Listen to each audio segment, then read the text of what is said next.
If you've ever thought to yourself, Donald Trump's multi-billion-dollar grift game and tacky, ego-driven renovations around Washington can't leave him too much time to do much of anything else, you'd be right, and you would not be alone in those concerns. A whopping 60% of Americans agree that Donald Trump is not prioritizing the things that matter most to them. That includes 23%, a quarter of the people who voted for Donald Trump 18 months ago. For more than half of America and nearly half of his own coalition, those things are, you guessed it, inflation, high prices, jobs, the economy, and health care. Instead, for an example, an alarming analysis in the Washington Post finds that Donald Trump has talked about his rushed vanity projects, all funded by the taxpayer, like the failed reflecting pool renovation or the colossal White House ballroom plans, on about 4 out of every 5 days last month in rambling speeches, interviews, and social media posts.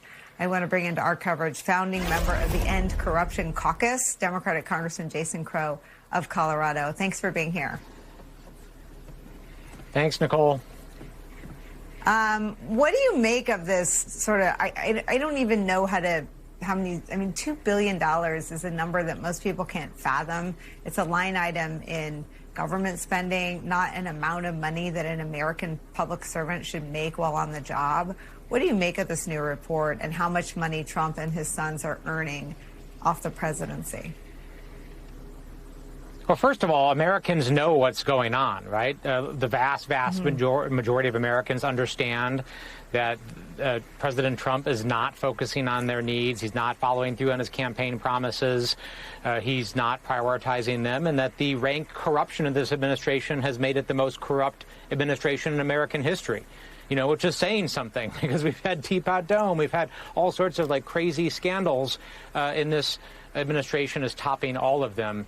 So they understand that, they feel it. You know, we don't have to look at the polling, and we don't have to, have talking heads tell us that Americans are suffering. They understand it themselves, right? I spend most of my time back in Colorado talking to constituents, and they're losing their health care. They're not buying prescription drugs that they need for their children because they can't afford it anymore. Farms are going under.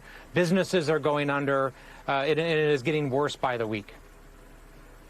I mean, Congressman, what does it say? It's almost ominous and eerie in its own right that he doesn't care, right? He's not doing anything popular, and he doesn't seem to care. What does that say to you?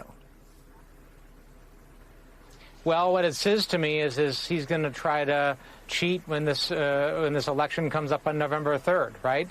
The man is focused on nothing else than trying to get, number one, pad his pockets, build monuments to himself, and try to pass the SAVE Act, which is a voter suppression bill. Right? He knows he can't win unless he suppresses the vote and prevents people from voting. He actually understands that, which is why his number one priority, which is why he has stopped the housing bill. There was a bipartisan housing bill that would have brought more housing onto the market, brought housing prices down, addressed this nefarious dynamic of large private equity firms coming and buying up housing stock, something that had been heavily negotiated for the last year and a half in the Financial Services Committee.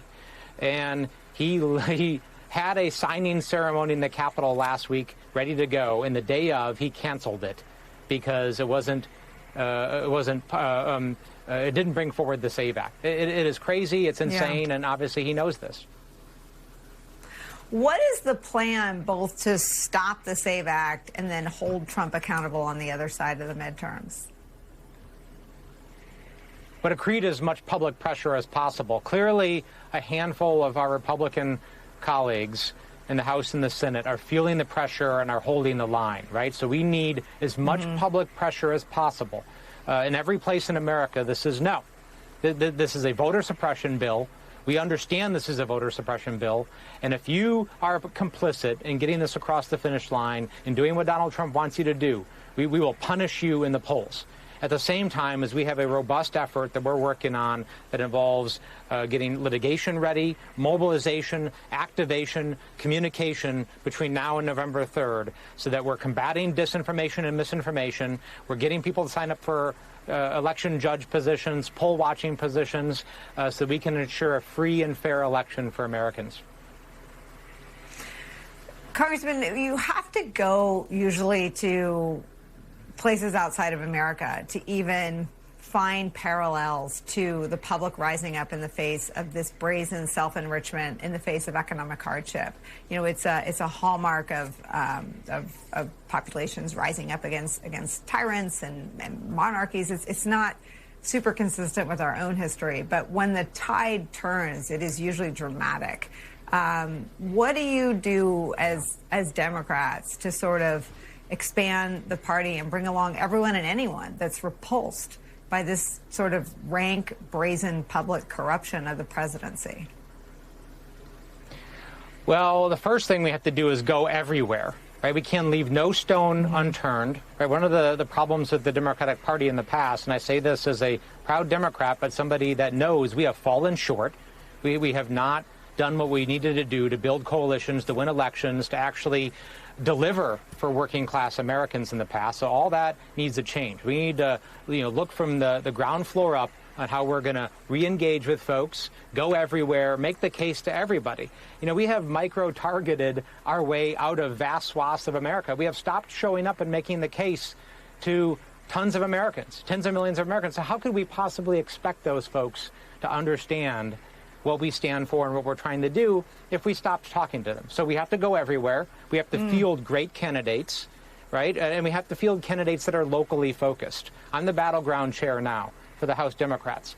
And I've been working in Colorado and around the country to recruit that next generation of leaders to stand up, because Americans want generational change. They want street fighters, right? Even more than ideological differences, moderate, progressive, whatever. They want someone who's tough and is going to take the fight back to this administration, because people are sick and tired of getting beat the hell up and seeing their families and their neighbors being victimized, of seeing the corruption go unchecked. They want street fighters who are going to go after it proactively, not just sit around and sit in foxholes and allow them to throw grenades at us. That moment is over, right? So we're going to get street fighters in all sorts of districts, right? We're going to get progressives in progressive districts. We're going to get moderates in moderate districts. We're going to build a coalition. We're going to retake power.